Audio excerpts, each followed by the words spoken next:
I stared at the hotel receptionist's face, hoping I'd heard her wrong. "I'm sorry, what was that?" I asked again. She kept her professional smile plastered on, though her tone was apologetic. "I'm very sorry, sir. Our system shows that one of the two king rooms you and Ms. Donovan booked is unavailable due to a plumbing failure. We're completely booked tonight, so the only thing we can offer you is a complimentary upgrade to one of our executive suites." "How many beds does the suite have?" "One king-size bed, sir." I felt a bead of sweat trickle down the back of my neck. I glanced over at Claire Donovan, standing about 10 feet away, scrolling through her phone.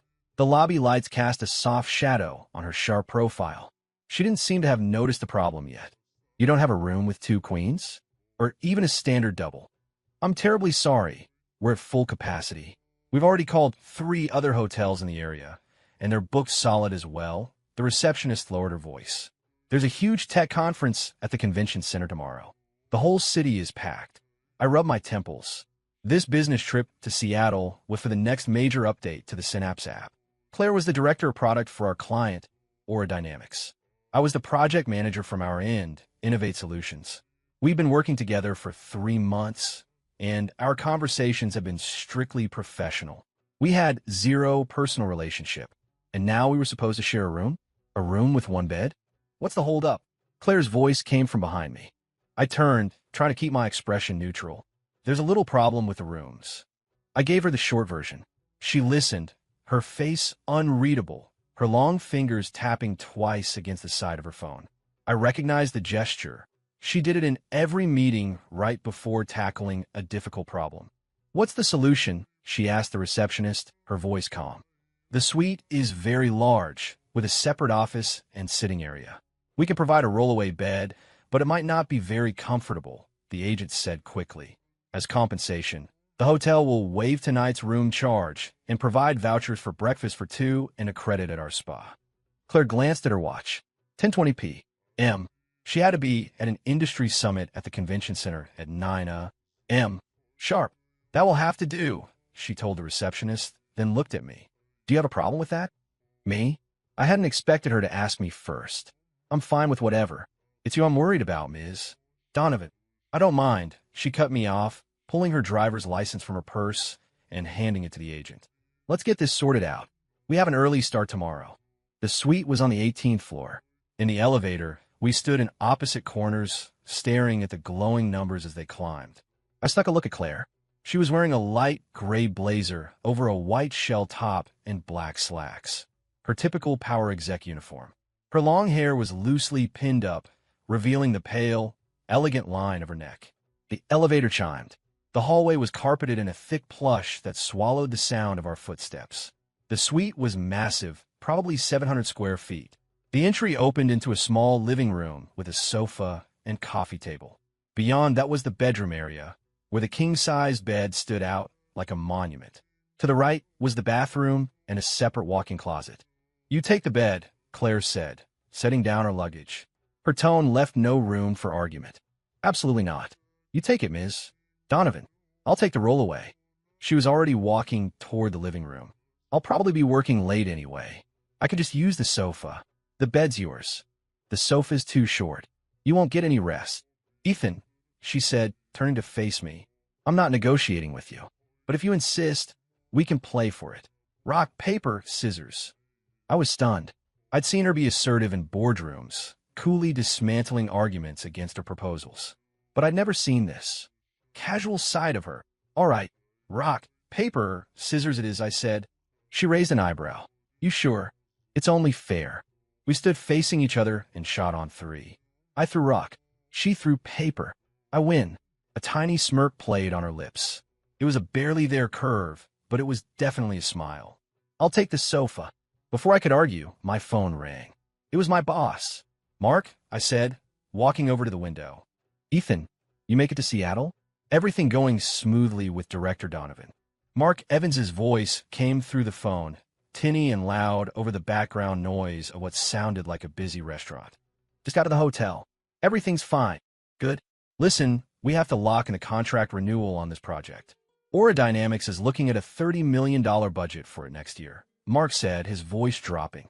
"Claire Donovan is the key. If she gives us the thumbs up, we're halfway there. So be on your best behavior. Understood. And one more thing. I'm hearing rumors of shakeup over at Aura. They might be bringing in a new VP to run the product division. See if you can feel her out about it, but be subtle. After I hung up, I turned to see Claire had already opened her laptop on the sofa. A few documents were fanned out on the coffee table. She put on a pair of thin-framed glasses and was staring intently at the screen. Can I get you anything, Ms. Donovan? I can order some room service. No, thank you. All right, well, I'm going to go get cleaned up then.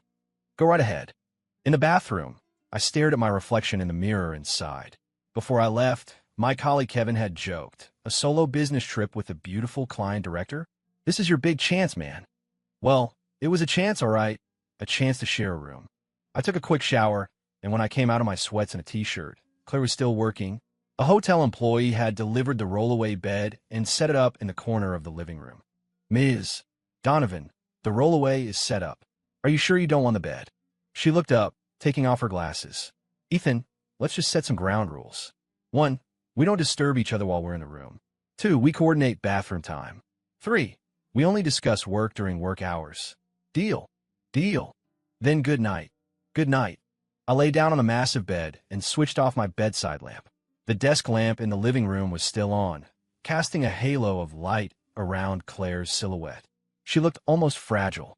I suddenly remembered the project review meeting last month where she single-handedly shut down 5 engineers who were questioning her specs, her logic sharp and flawless.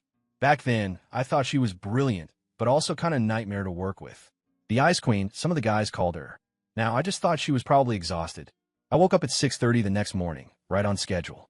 In the living room, the rollaway bed was already folded up and tucked away. Claire was standing by the window, sipping a coffee.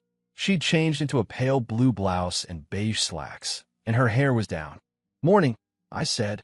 Morning. There's coffee on the table. Complimentary from the hotel, she said, gesturing with her mug. I'm leaving for the convention center at 7. You can sleep in a bit. Let's meet at our booth in Hall B at 2 p.m. I'll just go with you. I have to set up our display anyway. She glanced at me. Suit yourself. We had a quick, quiet breakfast in the hotel restaurant. Claire took 3 work calls, her speech rapid, a mix of English and tech jargon. I silently noted that she took her coffee black with just a splash of cream. In the Uber on the way to the convention center, she finally put her phone down. Ethan, regarding the voice recognition optimization for the next version of Synapse, does your team have any new ideas? She asked, her tone shifting back into professional mode. I pulled out my tablet. We've tested 3 new algorithms. All of them improve accuracy by about 5%, but they also increase the response time by 0.3 of a second. The user tolerance threshold for response time is 0.8 seconds. What's our current latency? 0.7. So we'd be right on the edge, she mused. Can you send me the algorithm models? I'll send them when we get back to the hotel. The car pulled up to the venue. The convention center was a sea of people, a chaotic symphony of lanyards and logos. Aura Dynamics had a prime booth right in the center of Hall B, a sleek, futuristic construction. The second Claire stepped out of the car, she was swarmed by her assistants and instantly switched into high gear. I took our company's materials to our smaller booth nearby. I was only halfway through setting up when Kevin called. Dude, what's the situation? Making any moves on the Ice Queen? Kevin's voice was practically buzzing with gossip. It's a work trip, man. What moves are there to make? Don't give me that. A guy and a girl, alone on a business trip? It's a golden opportunity. I heard she's single. Half the execs at her company have tried to ask her out, and she's shot every single one of them down. You seem to know a lot about our clients' personal lives. Hey, it's all part of managing the account, he laughed. But seriously, Mark wanted me to remind you that Aura CEO might stop by the booth today.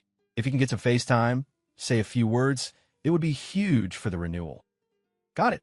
I hung up and got back to work. Around 10, the doors opened to the public. I spent the morning demoing our software and collecting business cards. So busy I didn't even have time for a sip of water. At 1:50, I made my way to Hall B. Claire was talking to a small group of people.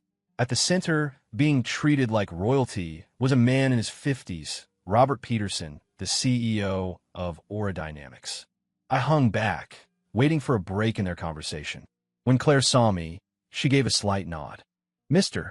Peterson, this is Ethan Walker, The project manager from Innovate Solutions, she said. He's the one leading the Synapse project. Peterson looked me over and extended a hand. Young and promising. User feedback on the latest version has been excellent. Keep it up. Thank you, Mr. Peterson.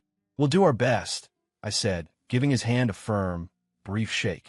After a few more pleasantries, Peterson was swept away by his entourage. Claire let out a quiet sigh and rubbed her temples. You haven't had lunch yet, have you? I asked. No time. I'll go grab something. What do you want? She thought for a moment. A sandwich is fine. Thanks. I came back with 2 turkey sandwiches and 2 bottles of water. We sat in the staff area behind the booth, finally getting a chance to breathe. How's your booth doing?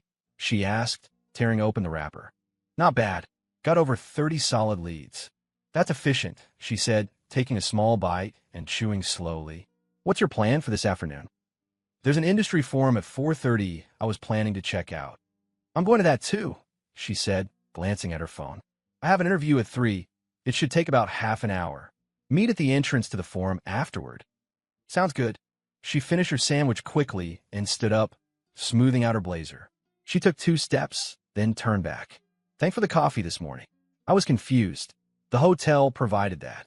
I know, she said, and that rare, tiny smile appeared again. But thank you for noticing how I take it. She turned and walked away, leaving me standing there a little stunned. The afternoon forum was painfully boring.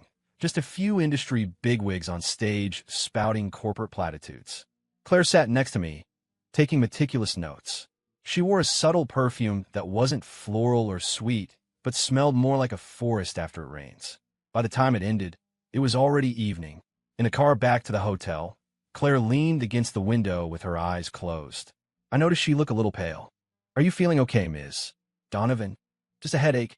It's an old problem, she said without opening her eyes. I have some Advil in my bag, if you need it. No, it's fine. I just need a rest.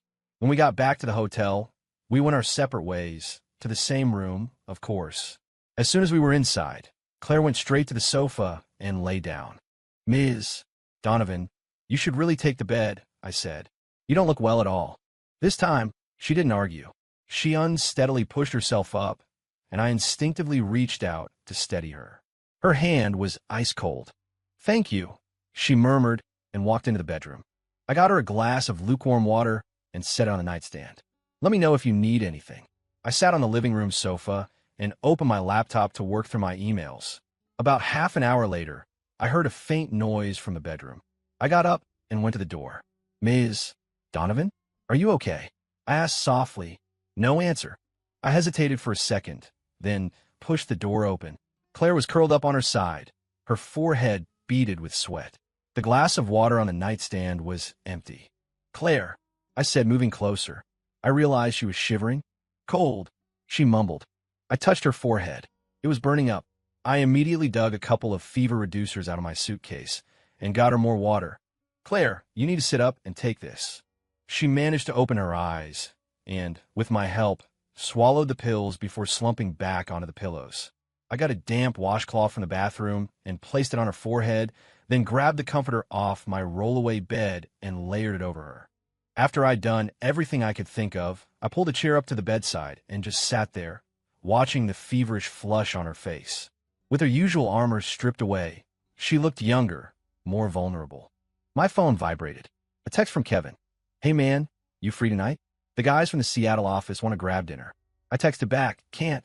Claire has a fever. I need to stay and look after her. A string of shocked face emojis appeared. What? Dude, you guys are moving fast. It's not like that. Just being a decent colleague, right? A decent colleague. So you are, Ethan. I didn't reply. I just turned my phone off.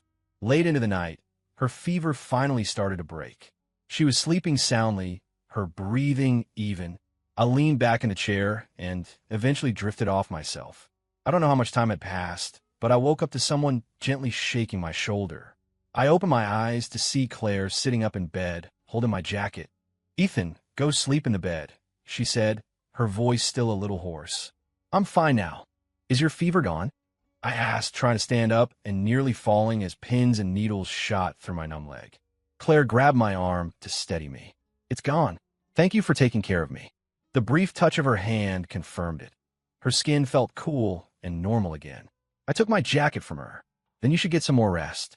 I'll sleep on the sofa. The bed is huge, she said, her voice even. If you don't mind, you can sleep on the other side. I froze. She had already lain back down, her back to me. We both have work tomorrow. We both need to sleep. And don't worry, I trust you.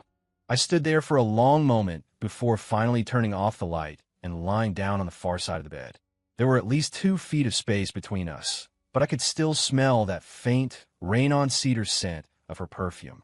Thank you for today, she said softly in the darkness. You're welcome. I don't get sick often, but when I do, it's always bad. I'm sorry for the trouble. It's what colleagues do. A few minutes of silence passed. Just as I thought she'd fallen asleep, she spoke again. I know what people at your company call me behind my back. The Ice Queen. I had no idea she knew. That's just because they don't know you. And you? What do you think I'm like? The question caught me off guard. I thought about it for a second before giving an honest answer. I think you're professional. You're dedicated to your work. You could be demanding, sure, but it's always for the good of the project. I heard her give a soft laugh. A very diplomatic answer. What did you want me to say? Nothing, she said, rolling over to face my direction, though it was too dark to see anything. Get some sleep. We have a long day tomorrow. Good night, Claire. Good night. I closed my eyes, but sleep wouldn't come. I could hear the steady rhythm of her breathing, feel the slight shift of the mattress as she moved. The unexpected intimacy of it all had me completely on edge. I thought about Kevin's teasing, about Mark's orders, about the calculating look in Robert Peterson's eyes. Then I thought about Claire's fragile appearance when she was sick, about her small coffee habit, about that tiny, fleeting smile. Tonight, something had definitely changed. The next morning, I was the first to wake up. I opened my eyes and realized that at some point in the night, I had rolled toward the middle of the bed. Claire was just an arm's length away. She was still asleep, her long lashes casting soft shadows on her cheeks in the morning light. The paleness from last night was gone, replaced by a healthy, faint flush. I slipped out of bed as quietly as I could and went to the bathroom. By the time I came out, she was awake, sitting up and checking her phone. Morning, she said, her voice still thick with sleep. Morning. Feeling better. Completely, she said, getting out of bed and running a hand through her hair. Thank you for taking care of me last night. I'm rarely that. Out of it. It happens to everyone. I unplugged my phone charger. Do you want to get breakfast downstairs? Or order room service? Restaurant. It'll be faster. We both got ready and left the room, one after the other. In the elevator, we ran into a few people from other companies. We all exchanged polite nods. No one had any idea we'd just spent the night in the same room. At breakfast, Claire was back in work mode. She scrolled through emails on her phone while eating a bowl of oatmeal, occasionally discussing the afternoon's client demo with me. At 3 p.m., Aura Dynamics has a product launch event. I'll be on stage giving the presentation, she said. I need you in the audience. Keep an eye on the reactions, especially from our competitors. Got it. There's a small reception afterward that Mr. Peterson will be at. Mark Evans is coming too. He flew in last night. I nodded. My boss showing up in person meant this renewal was a top priority. Claire, I hesitated. About the contract renewal. What's the general feeling about it internally at Aura?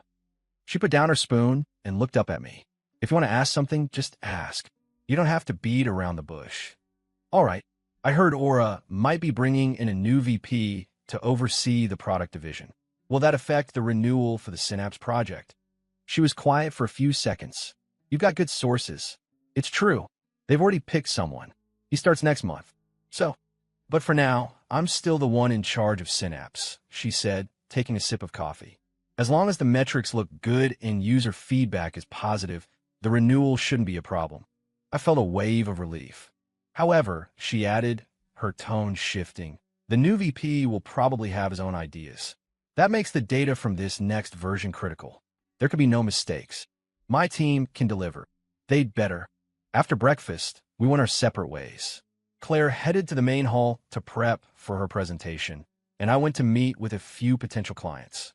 I grabbed a quick lunch at the food court, where I happened to run into Kevin. Hey, fancy meeting you here, he said, sliding his tray onto the table across from me.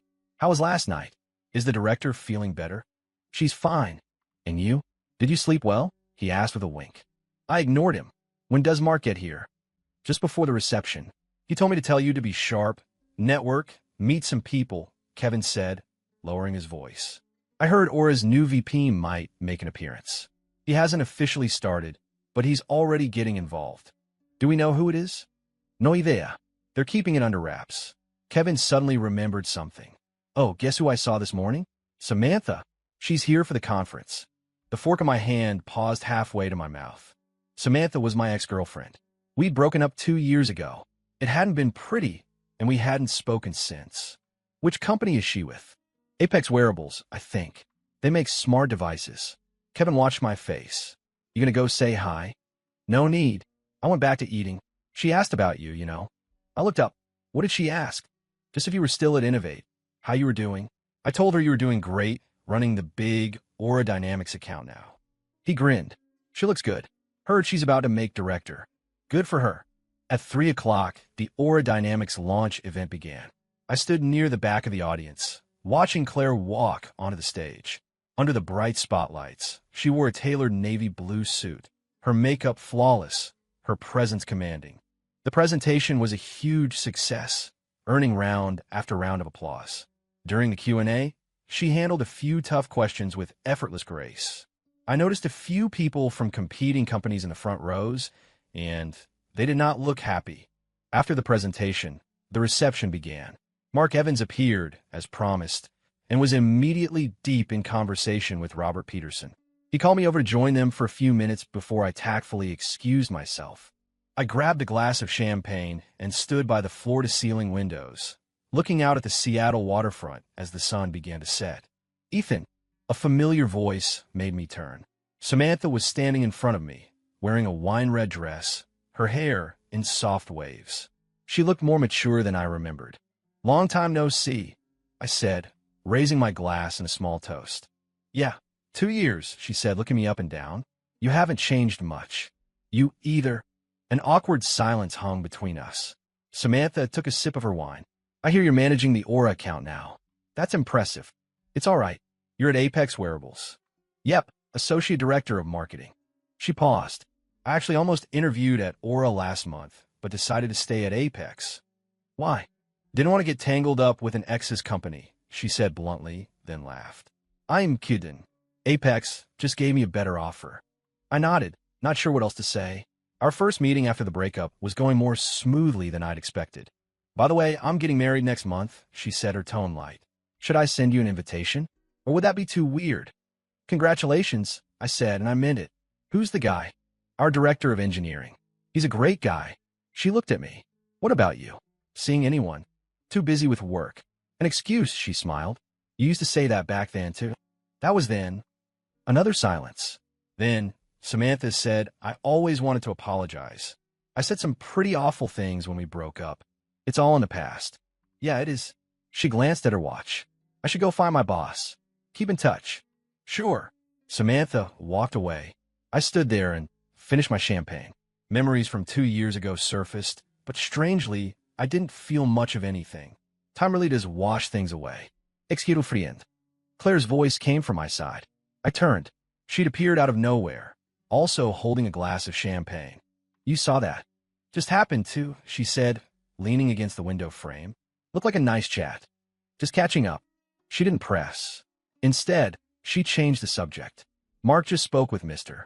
Peterson. The renewal is basically a done deal. But there's a condition.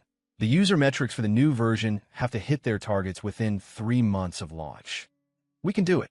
You'd better, she repeated from this morning, though her tone was a little softer this time. By the way, Mr.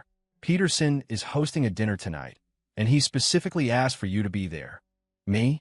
You did a great job with the presentation prep. He was impressed, she said, looking at me. This is a good opportunity. Be on your game. Thank for the heads up, Claire. Don't thank me. You earned it. She paused. There might be some typical schmoozing at the dinner. You know how to handle that, right? I know the drill.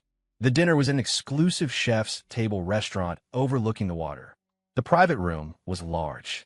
Besides Robert Peterson, Mark Evans, Claire, and myself, there were a few other Aura VPs and 2 of their most important clients. After a couple of rounds of drinks, the atmosphere loosened up. Peterson was clearly in a good mood, telling stories from his early startup days. Mark played along, chiming in with anecdotes about the long-standing partnership between Innovate and Aura. I didn't say much, but I answered every question directed at me with professional poise. I noticed Claire barely touched her food, though she'd had a few glasses of wine, and a faint blush colored her cheeks. "Claire," Peterson said suddenly, "our new VP, Connor Hayes, starts next month. I'll need you to work closely with him and get him up to speed." "Of course," Claire said with a smile. "Connor is young, brilliant, a Stanford grad. He has a lot of new ideas for the product line," Peterson continued. "The two of you should complement each other well. You bring the stability, he'll bring the disruption." Everyone else at the table laughed and nodded in agreement. I saw Claire's fingers tighten around her wine glass, but the smile on her face never wavered. "Don't worry, Mr. Peterson. I'll give Mr. Hayes my full support," she said, her voice perfectly level. The dinner didn't end until after 9. On the ride back, Claire was quiet. Mark and I were in the back seat. My boss had had a bit too much to drink and was being overly talkative. "Ethan, you did great tonight," he said, clapping me on the shoulder. "Peterson told me privately that he sees a lot of potential in you. As long as this renewal goes through, there's a promotion and a raise waiting for you back in San Francisco." "Thanks, Mark." "And Claire," Mark said, leaning forward to address her in the front passenger seat. "We really appreciate all your hard work on this project. We're counting on your support for the renewal." "It's my job," Claire replied curtly. When we got back to the hotel, Mark went off to his own floor. Claire and I rode the elevator up to ours. The moment we walked into the suite, she went straight to the bathroom. "I'm going to take a shower," she said, her voice heavy with fatigue. "Okay." I sat on the living room sofa, flipping through TV channels. I could hear the sound of the shower running, and I suddenly felt a little awkward, remembering the events of the previous night. Half an hour later, Claire came out wearing pajamas, her hair still damp. She sat down in the armchair across from me, toweling her hair dry. "Ethan." "Yeah." "Do you think bringing in a new executive from the outside is good or bad for a team?" she asked, her eyes fixed on the muted TV screen. I chose my words carefully. "It depends. If they bring a fresh perspective, it could be a good thing. But if they disrupt the team's existing rhythm, it might not be." "A very diplomatic answer," she said, throwing my words from last night back at me. "What do you think?" She was quiet for a moment. "I've been at Aura for 6 years. I started as a product assistant and worked my way up to director. In those 6 years, the product division has had 3 different VPs. I'm the only director who's lasted through all of them." She stopped drying her hair. "Every new leader brings their own team, their own agenda, and every time, I have to prove my worth all over again, adapt to a new set of rules." I could hear the exhaustion in her voice. "You're already incredibly successful," I said. "Successful?" She gave a short, humorless laugh. "Maybe, but sometimes I wonder what it's all for." She rarely ever talked about anything so personal. I didn't know how to respond, so I just said, "At least the Synapse app is a huge success, and you built it from the ground up." "Yeah, it is," she said, standing up, "which is why I don't want to see it turned into something it's not." She walked to the window and looked out at the city lights. "This new guy, Connor Hayes. I did some research. At his last company, he spearheaded 2 major product launches. Both failed, but he's good at playing politics, and he has connections." Now I understood her worry. "But that's not your problem," she said, turning around, her usual cool composure returning. "You just need to focus on the project. No matter who's in charge. Good data is the only thing that matters." "Understood. Get some sleep. We have an early flight to catch." We said our good nights. This time, she took the bed, and I took the rollaway. In the darkness, I could hear her shifting, turning over. I knew she wasn't sleeping either. I suddenly remembered what Samantha had said during our breakup, that I was too focused on work, that our relationship would always come in second. I'd been angry at the time, but now, I wondered if she was right. All these years, I've been climbing the corporate ladder, getting promotions and raises, but it felt like I'd lost something along the way. My life was work, overtime, client dinners. I saw friends occasionally, but there was always this empty space inside. I glanced toward the bed. Claire's silhouette was a faint outline in the dark. This woman, she seemed to work even harder than I did. On the flight back to San Francisco, we were seated next to each other. The moment we took off, Claire opened her laptop and started firing off emails. Her her fingers flying across the keyboard. I put on my mask, hoping to catch up on some sleep. My mind was a chaotic mess of thoughts from the night before. Ethan, Claire said suddenly. I took off my mask. I have a new idea for the voice recognition algorithm optimization, she said, turning her screen toward me. Look at this. She walked me through her concept, her explanation fast-paced, but her logic flawless. I listened intently, asking questions here and there. We talked for nearly an hour, only stopping when the flight attendant came by with drinks. That's a brilliant approach. I'll have the tech team evaluate its feasibility as soon as we get back, I said. I need feedback as soon as possible, she said, closing her laptop and finally leaning back. Sorry, once I start talking about work, I can't stop. It's fine. I learn a lot. She leaned her head back against the seat and rubbed the bridge of her nose. Sometimes I think I'm pretty boring. It feels like work is the only thing I have to talk about. My ex-girlfriend used to say the same thing about me. The words were out of my mouth before I could stop them. I was surprised I'd brought it up. Claire turned her head to look at me. So, do opposites attract, or do we repel each other? Maybe. I thought it was supposed to be that people who are alike are drawn to each other, she said, then seemed to realize how that sounded and cleared her throat. I just mean, if two workaholics get together, at least they'd understand each other. Maybe, I said, putting my mask back on. I'm going to get some sleep, Claire. Okay. I woke up as the plane was landing. Outside the window was the city I'd lived in for 8 years, a sprawling landscape of skyscrapers and endless traffic. Every time I came back from a business trip, I felt this strange sense of dislocation, like a story had just ended in another city, but life here had to go on. While we were waiting for our luggage, Mark called and told me to come straight to the office for a debrief.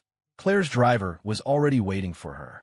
See you at the office, then, she said, pulling her suitcase toward the exit. See you at the office. I watched her walk away, and I suddenly remembered the image of her standing by the hotel window last night. In that moment, she had let down all her armor and revealed a rare vulnerability. I shook my head, trying to clear the thoughts. I pulled out my phone to get an Uber. The work group chat was already flooded with dozens of new messages. Life was back to normal. Everything that happened in Seattle, including the unexpected night we shared a room, was supposed to be over. But I had a strange feeling that some things were just getting started. Back at the office, I was swamped. I had to organize the client feedback from Seattle, oversee the development of the new version, and sit through endless meetings and write reports. I was at the office until 10 every night, getting home just in time to collapse into bed. On Wednesday afternoon, we had a product review meeting. Claire came to our office with her team. It was the first time we'd seen each other since the trip. In the meeting, she was as sharp and professional as ever. She pointed out several design flaws and demanded revisions. Our lead engineer got a little defensive and argued back, but eventually he conceded. After the meeting, Claire stayed behind to go over the details with me. Once everyone else had left, she finally relaxed, rubbing her temples. Busy week? I asked. Yeah, the new VP starts at the beginning of the month, and there's a ton of prep work. She opened her notebook. Let's get to it. What's the verdict on the new voice recognition optimization plan? The tech team says it's feasible, but it'll add 2 weeks to the development schedule. That's too long. The beta version has to go live by the 15th of next month. Then we'll have to cut some of the non-essential features. We spent the next half hour negotiating until we finally reached a compromise. By the time we finished, it was almost 7. Want to grab dinner? I asked casually. It's already late. She glanced at her watch and hesitated for a moment. All right, something quick. We went to a Japanese place near the office. We sat at the counter, side by side. She ordered sushi and a small bottle of sake. I got a bowl of ramen. You come here often? She asked. When I work late. The food's good. It is, she said after trying a piece of tuna sushi. Better than the place downstairs from Aura. After the sake arrived, the atmosphere became more relaxed. She started telling me about the gossip surrounding the new VP. His name was Connor Hayes. He was 35, had worked in the U.S. after graduating, and was the son of one of Robert Peterson's old friends. A classic parachute hire, she said, taking a sip of sake. Walks in as a VP, with 3 directors reporting to him. A lot of people in the company are not happy about it. And you? Me? She smiled. It doesn't matter if I'm happy or not. What matters is getting the work done. But, she paused. Connor reached out to me privately. Said he really admires the Synapse project and wants to learn more. I can't shake the feeling that he was trying to say something else. Maybe he's trying to get you on his side? Maybe. I'm not good at office politics, but I don't have a choice but to play the game. She swirled the sake in her small cup. Sometimes I just want to go somewhere else, somewhere less complicated. With your resume, you could get a job anywhere. I know. The headhunters never stop calling. She looked at me. What about you? Ever thought about leaving Innovate? I considered it. I've thought about it. But Innovate has been good to me. Mark can be a little short-sighted sometimes, but at least he gives me a lot of autonomy. Mark is a good boss, she agreed. He's just too focused on short-term gains. At that dinner in Seattle, he kept hinting at a price increase after the renewal. You should have seen the look on Mr. Peterson's face. I know. I've already talked to him about it. Aura values our technical expertise, not our low prices. Good that you understand that. After dinner, we walked to the BART station together. A cool, early autumn breeze was blowing. Claire had her blazer draped over her arm, and her white blouse looked soft under the streetlights. Connor's welcome party is next week. Do you want to come? She asked suddenly. It will be good for you to meet him, for future collaboration. Is that appropriate? I'm not an Aura employee. You can come as a partner. It's fine, she said. I'll send you the invitation. Okay, thanks. The train arrived. We were heading in opposite directions. Before she stepped into the car, she turned back and said about Seattle, "Thank you. I mean it. You've already thanked me. Then I'm thanking you again." She stepped into the car and gave me a small wave through the glass. The train pulled away. I stood on the platform, feeling like something inside me had been gently nudged. For the next 2 weeks, I threw myself into the new version's development. The team worked nonstop overtime, and we managed to complete all the features just before the deadline. On Thursday at 10 p.m., the final test passed. I announced that we were done for the night, and the office erupted in cheers. Everyone decided to go out for a celebratory late-night meal. I was planning to go home, but on second thought, I went with them. At the late-night diner, the team was drinking beers and swapping stories about the hellish past few weeks. I sat in a corner, watching the group of young engineers, and suddenly felt old. I was only 30, but my mindset felt like 40. To Ethan, one of the programmers, a kid named Leo, said, raising his beer, "If you hadn't held your ground, the client would have had us revising specs until Kingdom Come." Claire is actually pretty reasonable. As long as you have a good reason for what you're doing, I said, clinking my glass against this. That's because she respects you. The last time I had to talk to her, she grilled me until I was speechless. Leo lowered his voice. "But for real, are you and Director Donovan? You know what?" Nothing, he said with a grin, and walked away. I shook my head and took another sip of beer. My phone vibrated. It was a text from Claire. Just saw the beta version. "It looks great. Congratulations." I replied, "The team worked hard. Connor's welcome party is tomorrow, 7 p.m. I'll send you the address. Don't forget, I'll be there." The next day, I left work early to go home and change. The party was in a hotel ballroom near the Aura Dynamics headquarters.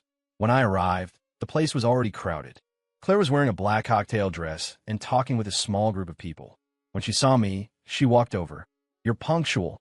You look beautiful tonight," I blurted out, then immediately felt like I'd overstepped. She looked surprised for a second, then smiled. "Thank you. That's Connor over there. I'll introduce you." Connor Hayes was a sharp-looking man, not very tall, but with a powerful presence. Standing next to Claire, I could feel a subtle tension between them. "Connor, this is Ethan Walker from Innovate Solutions. He's the project manager for Synapse," Claire said. Connor shook my hand, his grip firm. "I've heard a lot about you. Claire is always singing your praises. Says the Synapse project wouldn't be where it is without you." Claire is too generous. "It's a team effort." "Modest," Connor said with a smile. "I'll be doing a deep dive into the product line next month, and Synapse is at the top of my list. I hope I can count on your cooperation, Ethan." "Of course." After a few more minutes of small talk, Claire led me away. "What do you think?" she asked. "Aggressive," I said honestly. "You're a good judge of character." She took 2 glasses of champagne from a passing waiter and handed one to me.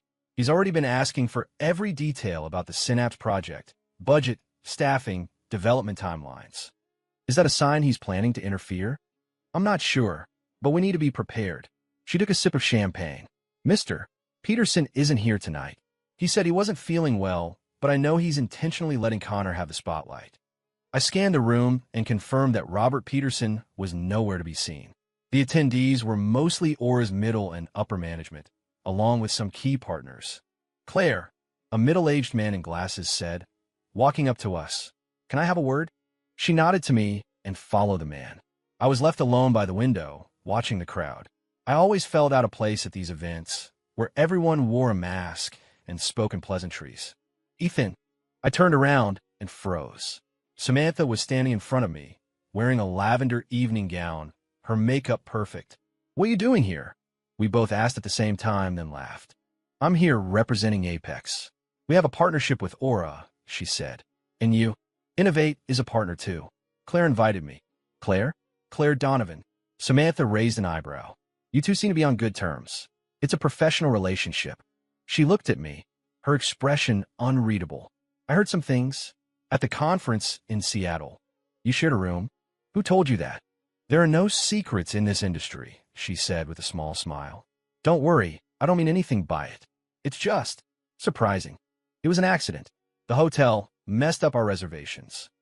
"I believe you." Samantha paused. "My fiancé is here with me tonight. He's over there." She pointed to a tall man across the room. "Want to say hi? Maybe later. It's a bit awkward right now." "Fair enough." She glanced at the glass in my hand. "You still only drink champagne, never the hard stuff." "Old habits." We stood in silence for a moment. Then she said, "It's good to see you like this. You seem more centered than when we were together. People grow up." "Yeah," she sighed. "I was too young back then, too demanding. You were always a good guy, Ethan. We just weren't right for each other." I didn't know how to respond. Luckily, Claire returned just then. "Ethan, and this is—" Claire looked at Samantha. "Samantha, Associate Director of Marketing at Apex Wearables. We were college classmates," I said. "This is Claire Donovan, Director of Product at Aura Dynamics." The two women shook hands, sizing each other up. There was a subtle shift in the air. "A pleasure to meet you, Samantha," Claire said with a smile. "Apex's new smartwatch is getting a lot of buzz. Congratulations." "Thank you.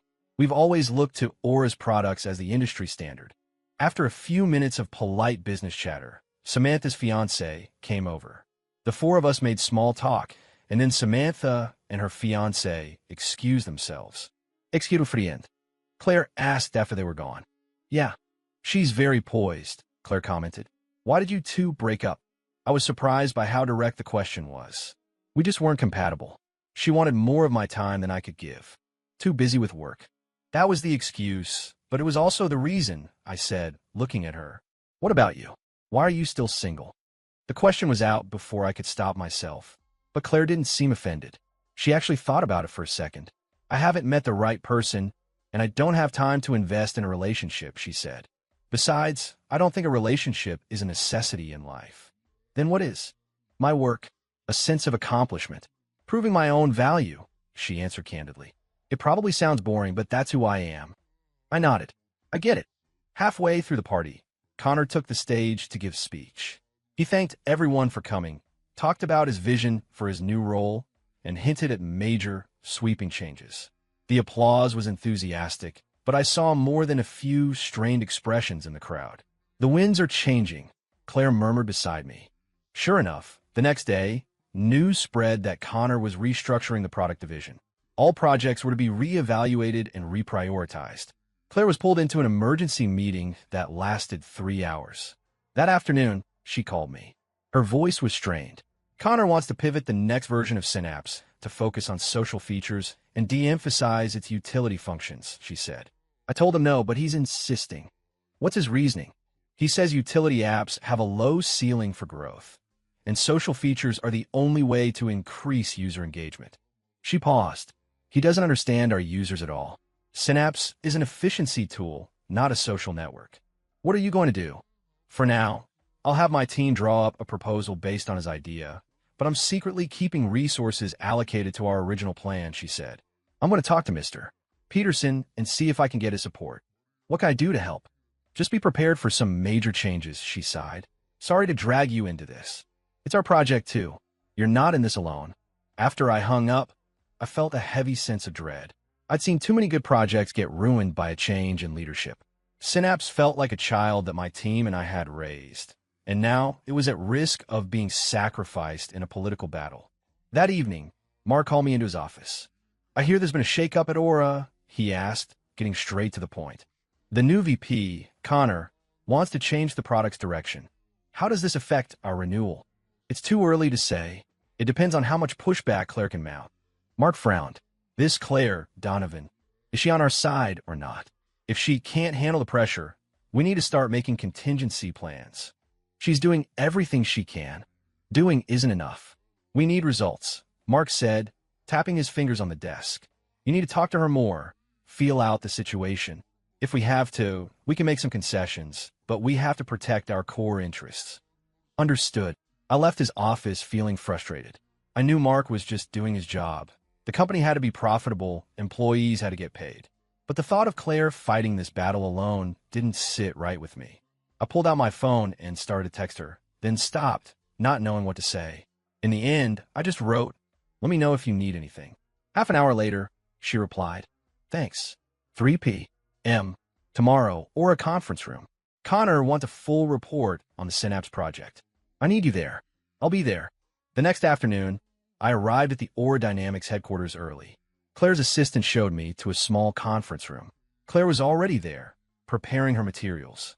She was wearing a dark gray suit, her hair pulled back in a low ponytail, her expression grim. "Connor's bringing 2 of his own people," she said in a low voice. "They're probably going to ask some pointed questions. Just answer honestly. You don't need to hold back." "Got it." At 3 o'clock sharp, Connor walked in, flanked by a man and a woman. The meeting started with Claire giving a project overview, followed by my presentation on the technical architecture and development progress. Connor listened intently, interrupting frequently with questions. They were all professional, but they were also all designed to find fault. So, according to the original plan, the next version is primarily focused on optimizing existing features, with no major innovations. Connor asked, "Innovation in utility product is often incremental, not disruptive," Claire countered. "Our user research shows that our current user base values stability and efficiency above all else, not new features."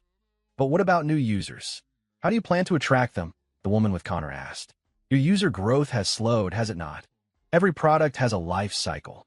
We're currently in the maturity phase. The focus should be on retaining our core users, not on blind expansion."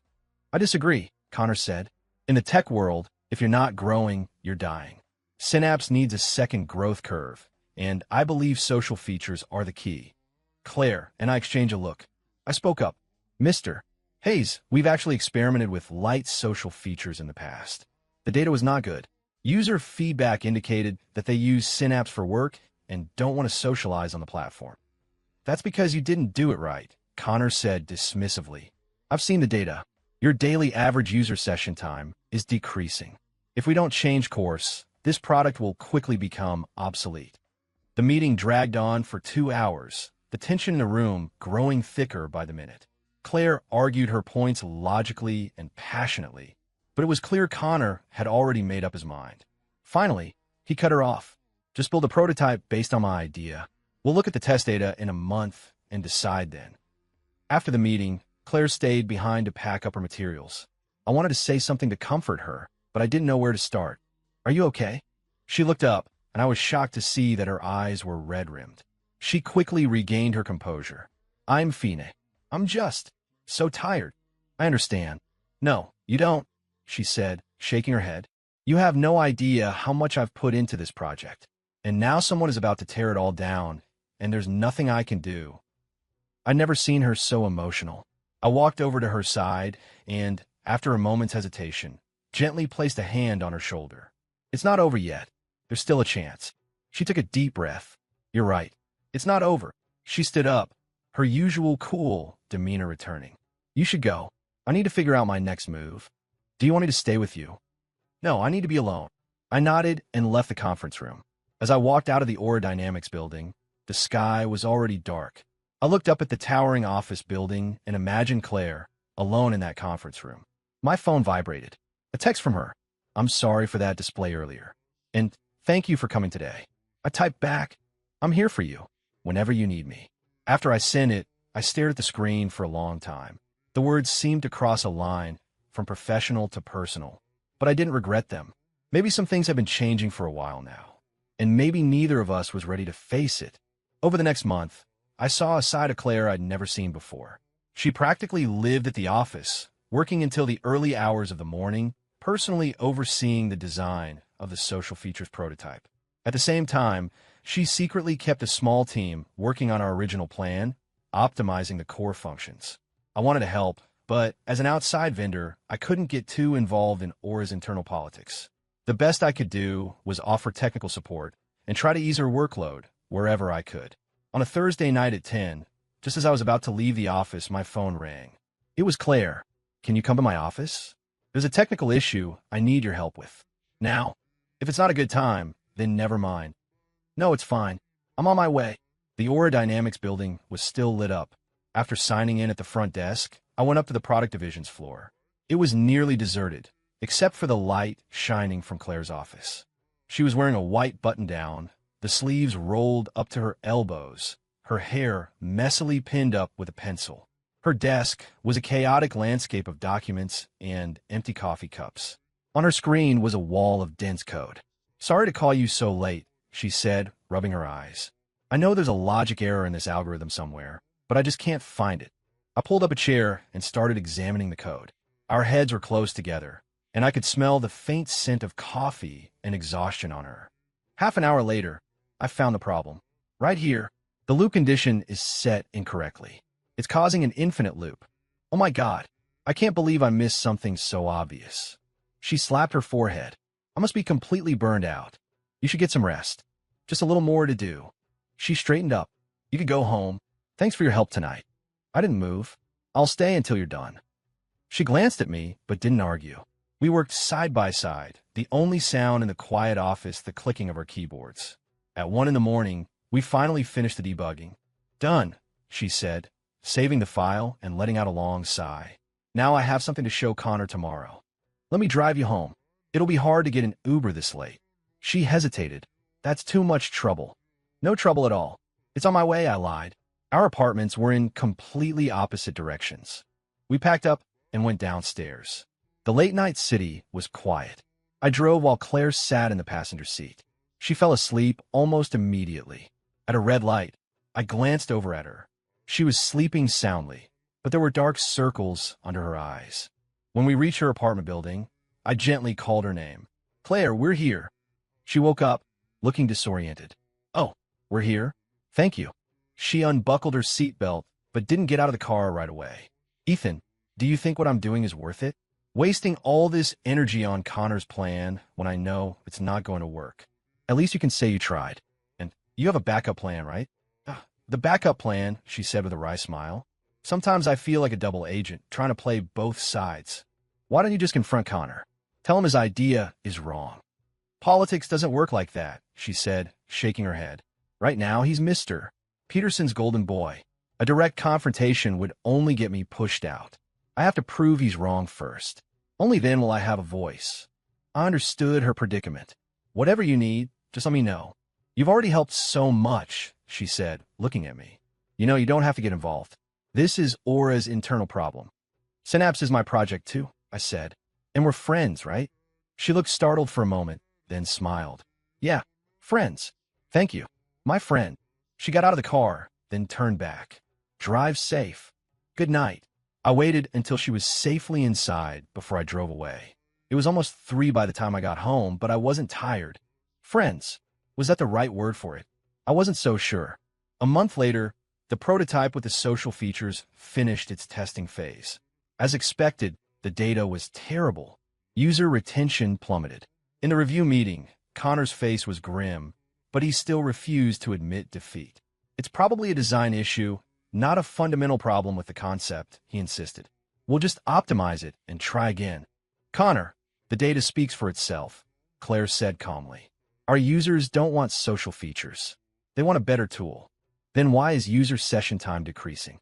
"Because a competitor just launched a similar, more lightweight product," Claire said, pulling up another set of data. "But our core user churn rate is still very low, which means the foundation of our product is solid. What we need now is to refine what we have, not pivot. The conference room was silent. Robert Peterson was there, sitting at the head of the table, his expression unreadable. I agree with Claire, Peterson finally said. Synapse is one of our most important products. We can't afford to be reckless. Connor, your ideas are ambitious, but they're not right for this product. Connor's face darkened, but he didn't dare argue with his boss. Understood, Mr. Peterson. But Claire, the issue of decreasing user session time still needs to be addressed, Peterson said, turning to her. What's your plan? I recommend we focus on upgrading the user experience within the existing framework, while also strengthening our user incentive system. I've already prepared a detailed proposal, which I'll send to you after this meeting. Peterson nodded, satisfied. Good. We'll proceed with your plan. Connor, I expect you to give Claire your full support. Yes, sir. After the meeting, Claire caught up with me in the hallway. Thank you. For what? That competitive analysis data. You're the one who put together, weren't you? She said with a smile. I know you sent it to my assistant privately. I felt a little embarrassed. It was nothing. It was more than nothing, she said seriously. Without that data, I couldn't have convinced Mr. Peterson today. We walked side by side, the afternoon sun streaming through the hallway windows. Dinner tonight? My treat. To say thank you, she offered. I'd like that. Dinner was at an Italian restaurant. Claire was in a great mood and ordered a bottle of red wine. We talked about everything but work, travel, movies, music.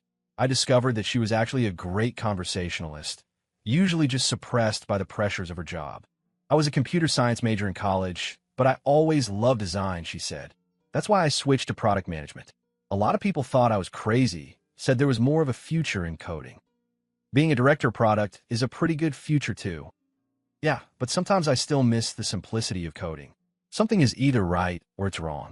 There's no gray area, she said, swirling the wine in her glass. Unlike now, where everything is a gray area. But you won today, didn't you? For now, she sighed. Connor won't give up that easily. He needs a win to prove himself, and the product division is the easiest place for him to get one. So what's your plan? I'll just have to deal with whatever he throws at me, she said, looking at me. But at least now I know I'm not fighting this alone. Her gaze was soft, and I felt my heart skip a beat. After dinner, we went for a walk along the Embarcadero. The evening breeze was cool, and the lights of the Bay Bridge danced on the water. Ethan, Claire said, suddenly stopping. What do you think we are? Are we just colleagues? The question came out of nowhere. I turned to look at her, her profile perfectly illuminated by the streetlights. I'm not sure, I said honestly, but I know that I care about you, and not just because you're my client.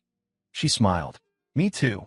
We started walking again, our hands occasionally brushing against each other. I summoned my courage and gently took her hand. She didn't pull away.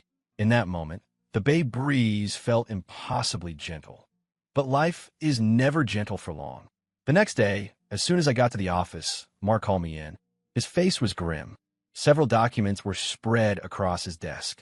Take a look at this, he said, pushing a file toward me. I picked it up. It was a series of screenshot emails. Someone had sent an anonymous tip to Aura Dynamics, claiming that Innovate had used unauthorized open source code in the Synapse project, a clear case of copyright infringement. This is a lie, I said immediately. All of our code is properly licensed. We have records for everything. I know, Mark said, tapping his fingers on the desk. The question is who sent it and why. It could be a competitor. I checked. The email was sent from an anonymous account, but the IP address traces back to inside the Aura Dynamics building. He looked at me intently. Someone at Aura is trying to screw us over. My stomach dropped. Does Claire know? I've already spoken with her. She said she's looking into it. Mark paused. But I have a suspicion that she might be involved. That's impossible. Don't jump to conclusions, Mark said, holding up a hand. I know you and Claire are close, but in business, there are no permanent friends. There's a power struggle happening at Aura right now. She might be sacrificing us to save herself. Claire's not that kind of person. I hope you're right, Mark said, but you need to be prepared. If Aura suspends her contract because of this, the company will take a huge hit. You need to figure out how to salvage this. I left his office in a daze. The first thing I did was call Claire, but she didn't pick up. I sent her a text, but she didn't reply. I couldn't focus all morning. Finally, that afternoon, she called me back. I just got out of a meeting. I saw your messages, she said, her voice weary. I know about the anonymous tip. I am investigating. Any leads? The email was sent from a public computer in the product department's common area. A lot of people used it during that time frame, so it's hard to pinpoint who sent it.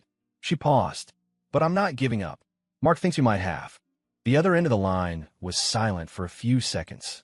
I understand why he would think that. But Ethan, please believe me. I would never do something like that. I believe you, I said without hesitation. I could hear her let out a breath of relief. Thank you. On another note, I've already spoken with Mr. Peterson and provided him with all of our licensing documentation. He's agreed not to suspend the contract for now, but he's requiring a full code audit. When? Starting next Monday. Or his tech team will be at your office. Okay, we'll be ready.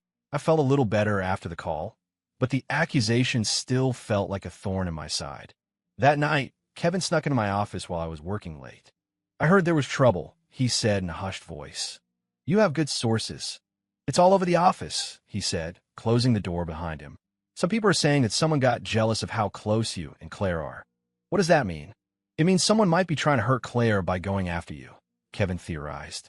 It's an internal power play at Aura, and you're caught in the crossfire. I frowned. Who would do that? Connor, or one of his cronies, Kevin said. You said he and Claire don't get along, right? So, what better way to hurt her than to hurt her key partner? It made sense, but I still couldn't wrap my head around it. Even if he wanted to hurt her, why use such a clumsy tactic? It could be easily disproven. Maybe the goal wasn't to actually suspend the contract, but just to create mistrust, Kevin said. Sometimes corporate warfare is all about mind games. I rubbed my temples. This is exhausting. Yeah, it is. So what are you going to do? Cooperate with the audit. The truth will come out, I said. And then I'm going to find out who sent that email. Let me know if you need help. Thanks. The following week, Aura's tech team set up camp at our office and began their comprehensive audit. My team and I cooperated fully, providing all the necessary documentation and code repositories. On the third day of the audit, Claire showed up. She had a meeting with the audit team, then came to find me. We found him, she said without any preamble. It was one of Connor's guys, a guy named Ryan. He confessed. What was his motive? Connor put him up to it, she said with a cold smile. He was angry about losing the last round and wanted to create problems for me. Hurting you was just a way to get to me. So what now? I've already given the evidence to Mr. Peterson, she said. He was furious. He thinks Connor's tactics are childish and unprofessional. He's going to deal with it. And the contract? It's moving forward. In fact, Mr. Peterson said we can even renegotiate for better terms on the renewal. She looked at me. I'm sorry you got dragged into this mess. It's not your fault. It is, she said, shaking her head. If I had handled the situation better, you wouldn't have had to deal with any of this. She looked genuinely remorseful. I wanted to comfort her, but I didn't know what to say. On Friday, after the audit was complete, Mark hosted a dinner for the Aura team to smooth things over. Claire and Robert Peterson both came. Connor was conspicuously absent. At dinner, Peterson brought up the renewal himself and offered us very favorable terms. Mark was ecstatic and had a few too many drinks. As everyone was leaving, Claire and I were the last ones out. I'm taking a vacation next week, she said suddenly. Going to Wyoming for a week. Alone. Yeah, I need to get away, clear my head. She looked at me. Do you want to come with me? I was stunned. The invitation was completely unexpected. I didn't know how to answer. I'm kidding, she said with a laugh. I know you're busy. I was just thinking out loud, but there was a glimmer of hope in her eyes. I saw it.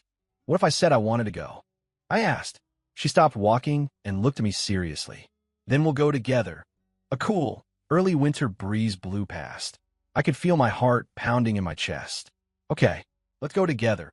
She smiled, and it was brighter than any smile I'd ever seen on her face. It's a deal, then. I'll book the flights and hotel. Let me do it. No, this one's on me, she said. Consider it. An apology for everything that's happened lately. I told you it wasn't your fault. Then consider it a trip between friends, she said, looking at me. Is that okay? Yeah, that's okay. When I got home, I looked at the flight information Claire had sent me. It still didn't feel real.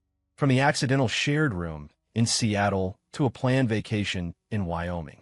So much had happened in the last few months. My life had been completely turned upside down by this one person. I didn't know what the future held, but in that moment, all I wanted to do was follow my heart. Go to Wyoming. With her. Maybe under that big open sky, far away from the city, I would find some answers.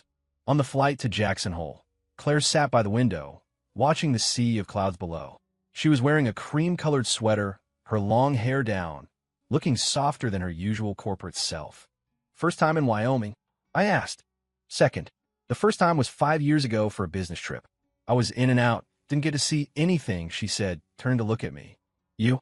Never been. Always wanted to. Then I'll be your tour guide, she smiled. I made a plan. We'll start in Jackson, then maybe drive up through Grand Teton and Yellowstone if we have time. I'm all yours. When we landed, the Wyoming sun was bright and the air was crisp. We got our bags and took a taxi to our hotel, a rustic lodge near the town square that Claire had booked. 2 rooms? The receptionist asked. Yes, 2, Claire said, glancing at me. I nodded, feeling a strange pang of disappointment. I had thought maybe she would book one like that first night. Our rooms were next to each other, both with small balconies overlooking the mountains. After dropping off my bags, I heard a knock on my door. It was Claire. Want to go for a walk? I heard there's a famous bistro nearby. Sure. We strolled through the town, with its wooden sidewalks and charming storefronts. Claire seemed genuinely happy, stopping every so often to look at local crafts. She bought a hand-woven scarf and put it on immediately. How does it look? She asked. It looks great, I said honestly. The deep blue of the scarf made her fair skin glow. After a late lunch, we just wandered with no destination in mind. Free from the pressures of work and office politics, we were both completely relaxed. Sometimes I wish life could always be like this, she said.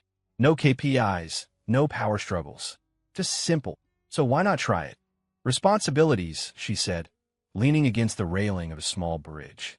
I have a team that depends on me, a project that so many people have poured their hearts into. I can't just walk away. I knew the feeling. In the adult world, there was no room for impulsiveness. That night, we sat on the lodge's terrace, drinking tea and looking at the stars. The Wyoming sky was so clear you could see the Milky Way. Ethan, Claire said softly. Yeah. What do you think we are? That question again. I thought for a moment. A little more than friends, but not quite a couple. We're in that in-between space.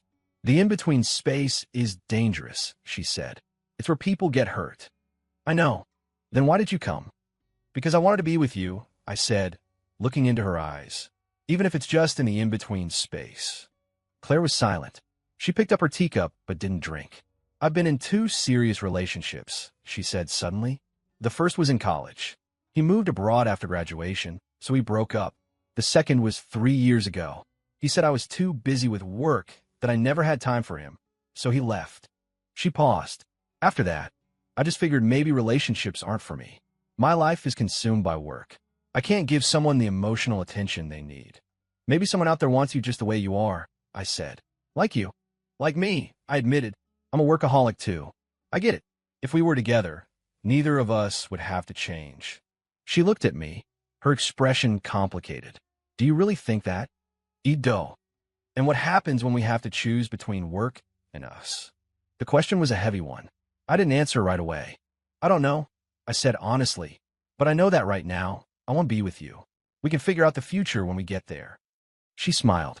A very logical answer. I'm a logical person. Me too, she said, putting down her teacup, which is why we need to take our time. Okay, we'll take our time. We sat on the terrace late into the night, talking about everything. Our pasts, our hopes for the future, our frustrations with work, our dreams. I discovered that underneath the tough-as-nails director persona, Claire was a fascinating, funny person. The next day, we drove into Grand Teton National Park.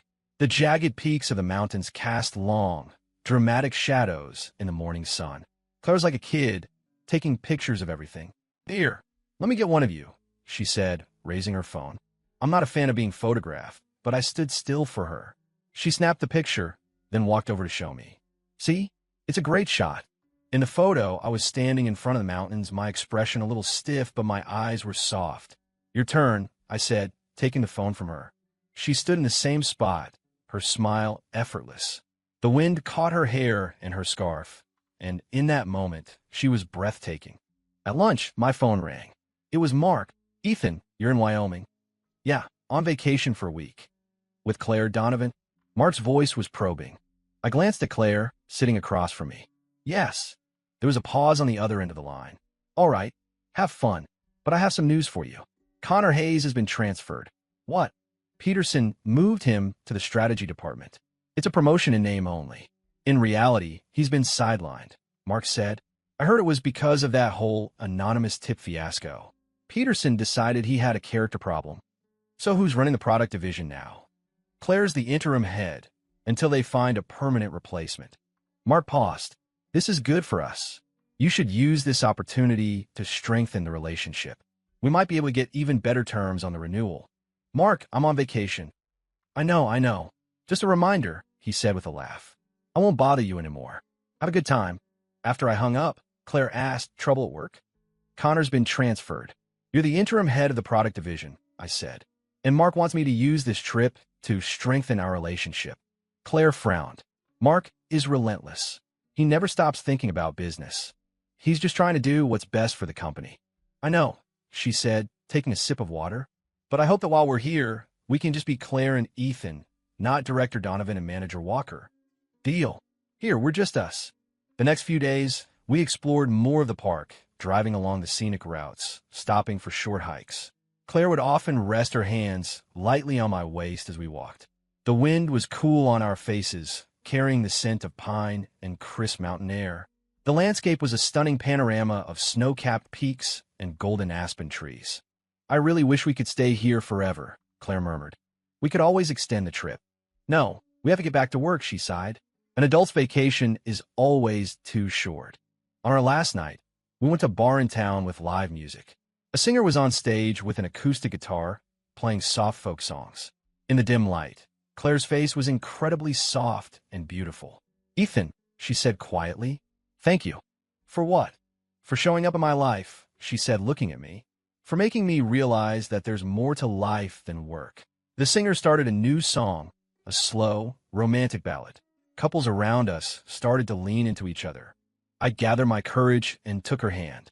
This time, she didn't just let me hold it. She gently squeezed back. Let's give this a try, she said. Let's take a step forward from that in-between space. My heart hammered against my ribs. Are you sure? No, she said with a small smile. But I want to try. The worst that can happen is we end up right back where we are now. It won't be worse, I said seriously.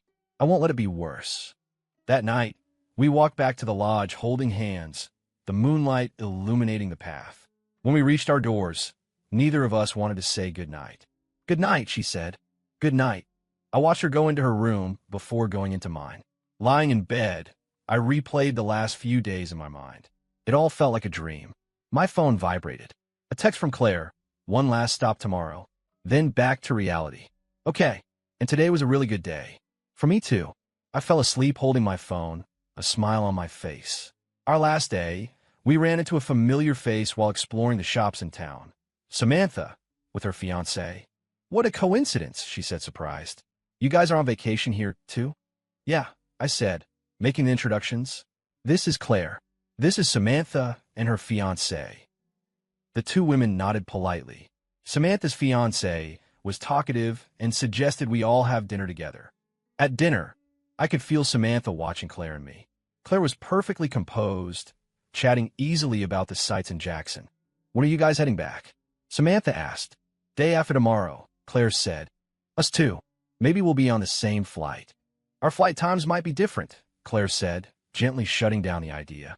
After dinner, Samantha pulled me aside. Are you two together? I guess so. Her expression was complicated. That's good. She seems impressive. She is. Then be serious this time, Samantha said. Don't let work come first, like you always used to. I'm trying to change. I hope so, she said, patting my shoulder. I'm happy for you, Ethan. When I got back to the table, Claire asked, what did your ex have to say? She wished us well. That's it, I said, looking at her. Are you jealous? A little, she admitted.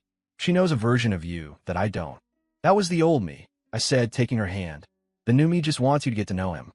She smiled. Your sweet talking has improved. It's the truth. On our last night, we found a quiet bar.